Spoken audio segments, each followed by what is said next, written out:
On August 15, 2025, the world's eyes turned to Anchorage, Alaska, a city perched on the edge of the Arctic, where the vast wilderness meets the ambitions of global powers. The air was thick with anticipation, as journalists from every continent crowded outside the summit venue, their breath visible in the crisp morning air, waiting for a glimpse of history in the making. Here, former U.S. President Donald Trump and Russian President Vladimir Putin met face-to-face for the first time since Trump's dramatic return to the White House. Their handshake, captured by a sea of cameras, symbolized not just a personal reunion, but the reopening of a dialogue that had been frozen for years. This was no ordinary summit. It was a high-stakes gamble to end the grinding war in Ukraine, and potentially redraw the map of global alliances. The stakes were nothing less than the future of Europe, the credibility of the West, and the fate of millions caught in the crossfire. Trump, now back in power after a turbulent election, had made a bold promise on the campaign trail. He could end the war in Ukraine within 24 hours. Critics called it bluster, but his supporters believed this was the moment he could deliver on his word. For Trump, this summit was more than a diplomatic challenge, it was a test of his legacy, a chance to prove that his unconventional style could achieve what years of traditional diplomacy could not. For Putin, the stakes were equally high. Isolated by sanctions and facing mounting pressure at home, he saw in this meeting a rare opportunity to break Russia's diplomatic isolation, seek relief from economic pain, and reassert his influence on the world stage. The world held its breath. The stakes were enormous, peace or escalation between two nuclear superpowers, with the specter of catastrophe never far from the negotiating table. Trump was joined by key figures, including Vice President J.D. Vance and Special Envoy Steve Witkoff, both chosen for their loyalty and negotiating skills. Their presence signaled that the U.S. was serious about striking a deal, but also prepared for tough bargaining. Putin, too, arrived with his most trusted advisors, seasoned diplomats and military strategists who had weathered years of confrontation with the West. Every word, every gesture, would be scrutinized for signs of weakness or resolve. Notably absent was Ukraine's President Volodymyr Zelensky. From Kyiv, he issued a stark warning. Any agreement reached without Ukraine's direct involvement would be meaningless, and could even undermine the country's sovereignty. Trump, undeterred, insisted that Zelensky would be his first call after the summit, promising that Ukraine's voice would not be ignored, even as the great powers negotiated over its future. Anchorage itself was chosen for its symbolism and neutrality, a remote, icy crossroads where East meets West and where the ghosts of Cold War rivalries still linger. The setting reminded both sides of their long, complex, and often fraught history. Around the globe, people watched with a mix of hope and anxiety, wondering if this meeting would finally bring peace, or if it would deepen the divide and set the stage for new conflicts.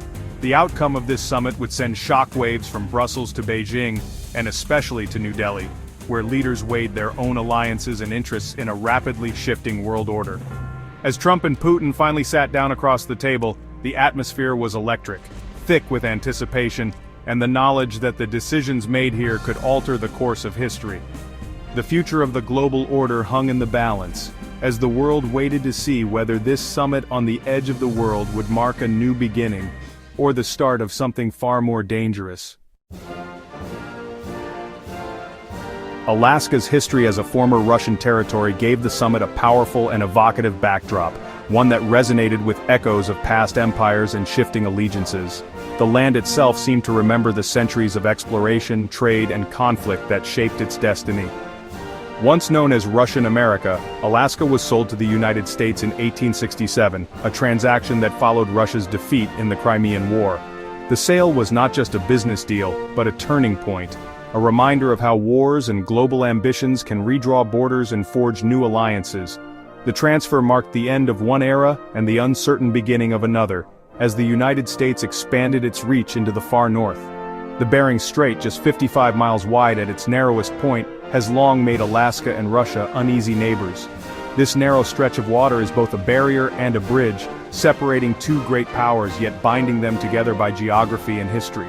For centuries, people have crossed these waters, trading, migrating, and sometimes clashing. Hosting the summit here symbolized the possibility of pragmatic diplomacy, even between rivals with a long and complicated past. The choice of location was deliberate, a gesture that acknowledged both the tensions and the opportunities that come with shared borders. The setting itself whispered of shared destinies, of histories intertwined by fate and necessity, and of the ongoing need for dialogue. In the vast, silent wilderness, the presence of diplomats and leaders hinted at the fragile hope for understanding. Just as the sale of Alaska was born from war, necessity, and the shifting tides of power, today's summit echoed those same themes. The negotiations taking place now were shaped by the weight of history, and by the knowledge that decisions made here could once again alter the course of nations.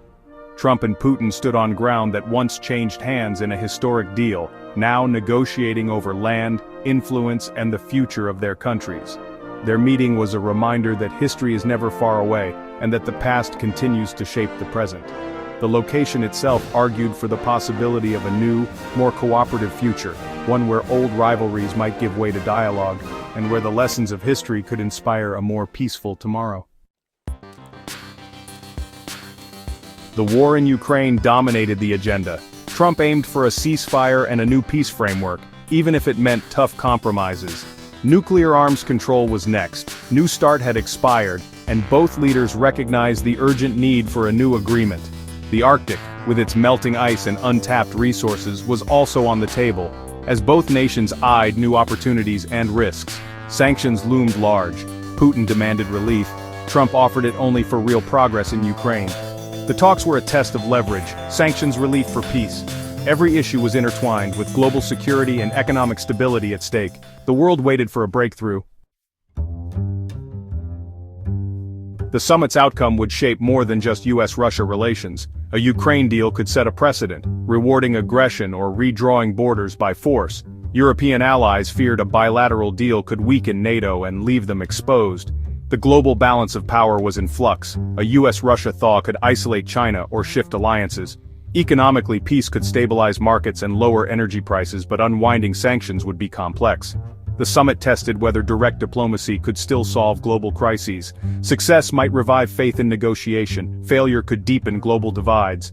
The world watched to see if conversation could triumph over confrontation. The stakes were nothing less than the future of international order. Every capital waited for the outcome. For India, the summit was a strategic crossroads. India's foreign policy is built on balancing ties with the US, Russia, and China. No easy feat. As a Quad member, India partners with the US against China, but it also relies on Russia for defense and energy. A US-Russia thaw could ease pressure on India, validating its call for dialogue over confrontation. But it could also complicate India's strategy if Russia drifts from China or if US priorities shift away from the Indo-Pacific. India must weigh how any new alignment affects its main challenge, China's rise. The summit tested India's doctrine of strategic autonomy. Its ability to balance great powers is under scrutiny. The outcome will shape India's maneuvering for years to come. India's interests in the summit are rooted in three pillars: energy security, defense partnerships, and the preservation of its strategic autonomy on the world stage. As global power dynamics shift, New Delhi is acutely aware that its choices today will shape its future for years to come. As one of the world's largest oil importers, India has depended heavily on discounted Russian oil to drive its economic growth and keep energy prices stable for its vast population. Any disruption, whether from new sanctions, price hikes, or supply chain issues, could ripple through the Indian economy, affecting everything from transportation costs to household budgets. Russia is also India's primary supplier of advanced military hardware, from fighter jets to missile systems. US sanctions or a breakdown in US-Russia relations threaten this vital link, potentially leaving India scrambling to maintain its defense readiness. A successful US-Russia détente could secure India's defense supply chain, ensuring timely deliveries and technical support. But if talks fail, India may be forced into costly diversification, seeking new suppliers, retraining personnel, and adapting to unfamiliar technology, all of which could strain its defense budget and readiness. India's carefully calibrated neutral stance on the Ukraine conflict reflects its deep commitment to strategic autonomy, choosing its own path, guided by national interests rather than external pressures. This approach allows India to maintain strong ties with both Russia and the West, even as tensions rise. A genuine peace deal could validate India's independent approach, strengthening its global standing. But a flawed or one-sided agreement could force India into difficult decisions. potentially straining relationships or undermining its credibility as a neutral power. The outcome of the summit will directly impact India's ability to balance its interests, manage its alliances, and protect its economic and security priorities in an increasingly unpredictable world.